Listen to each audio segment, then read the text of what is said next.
అసలు ఈ దేశానికి బ్రిటిష్ వాళ్ళు ఎందుకు వచ్చారు? That is the basic question. What is the basic root cause for the downfall of our Hindu nation? మీకు చిన్న ఎగ్జాంపుల్ చెప్తానమ్మా. బ్రిటిష్ దేశం నుంచి ఒక పడవ వస్తున్నది. బ్రిటిష్ దేశం నుంచి ఒక పడవ వస్తున్నది. ఆ పడవలో ఒక స్వీపర్ ఉండేవాడు.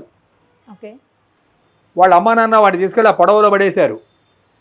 వాడు అందులో స్వీపర్ ఉద్యోగం, చిన్న పనికిమాలిన వాడు. వాడు ఇండియాకు వచ్చాడు, అక్కడ క్లర్క్గా చేరాడు. ఇప్పుడు గూడ్స్ ఉంటాయి కదా పడవలోకి ఇండియా నుంచి, అంటే ఇంపోర్ట్ అండ్ ఎక్స్పోర్ట్ ఉంటాయి కదా, అక్కడ క్లర్క్గా ఉండేవాడు.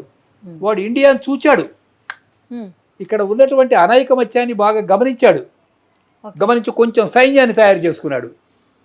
అండ్ ఈ కాంకర్డ్ ఇండియా. చెప్పండి అతని పేరు? His name is Robert Clive. How it happened? A waste and useless person he conquered India. How it happened sir? Victoria రాణి పోయింది, మళ్ళీ ఇప్పుడు ఇంకొకళ్ళు భజన చేస్తున్నారు. వీళ్ళకి విదేశీయుల్ని భజన చేయటమే ఒక స్వభావ సిద్ధమైన లక్షణం అయిపోయింది.